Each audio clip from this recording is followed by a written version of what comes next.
These two eyes can only perceive that which is physical. The third eye is an inward-focused eye. Your lustfulness, your desiring nature never ever stood outside, it only stood inside. Lust means it creates a sense of incompleteness within you and a longing for something. When we say Shiva, the word Shiva has become synonymous with the third eye. The third eye, what it means is, these two eyes are to look outside. These two eyes are capable of showing you the physicality of the existence. These two eyes can only perceive that which is physical. The third eye is an inward-focused eye. It's not going to open up upon your forehead. The third eye is an inward-looking eye. But you have heard stories, Shiva opened his eyes and he burnt Kama. In India, there is a god of love and lust called Kama. Kama means lust, which you don't like to face it head-on, so you make it love.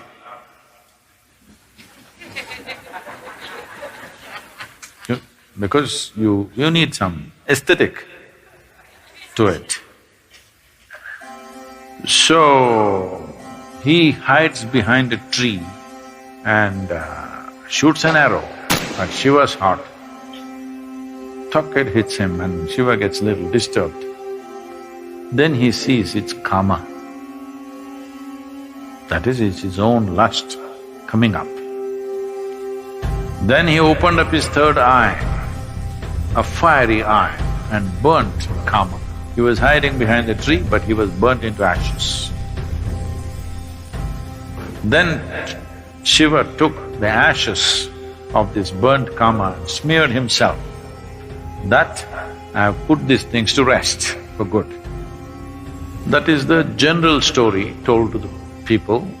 But you tell me, your lust arises within you or behind the tree? No, you may go behind the tree, that's another matter.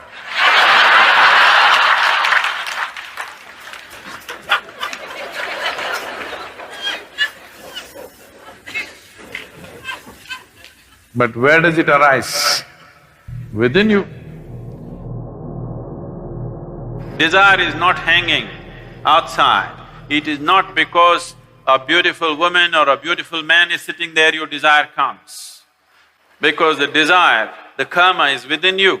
So he opened his third eye and burned the Kama within himself, not the one who is standing outside. Because he never ever stood outside. Please look at this and see. Your lustfulness, your desiring nature never ever stood outside, it only stood inside. So he opened his third eye, not this way, inward. Then he saw this lustfulness, which essentially means that some aspects are built into you which makes you feel incomplete. So you think you will find completion only by going towards something or somebody. Lust is not just about opposite sex, shopping is lust. Because you have to go towards something, only then life will be complete. Every desire is lust, because without that I cannot exist. I want that, because only when I have that, this will be complete. It may be a thing, it may be a position, it may be power, it may be sexuality, it doesn't matter what it is. Essentially, lust means it creates a sense of incompleteness within you and a longing for something that it makes you feel if you don't have that, you are not complete. So he decides to burn the Kama within himself. He burned the Kama and then instead of sweat, ash oozed out of the pores of his body. This is the yogic story. The common story told to the public is he was hiding behind the tree and he burnt him, opened his eyes and burnt him, and then he took that ash and smeared himself. The yogic dimension of the story is, Kama arose within him, he opened his third eye, burnt him, and then ash slowly oozed out of his body, clearly showing him everything is laid to rest. Everything that you know as yourself should die. When I say death, it's not the physical death which is a problem.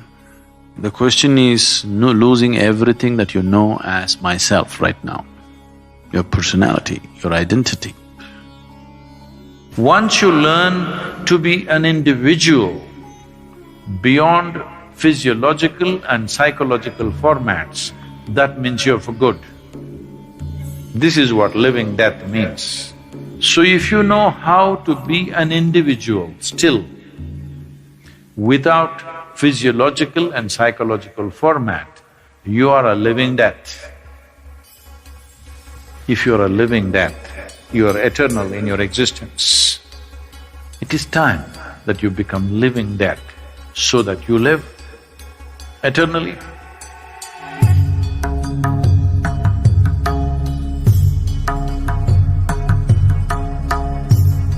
But there's a certain dimension of consciousness which can go beyond time.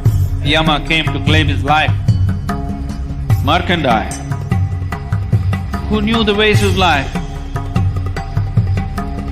just did one simple act.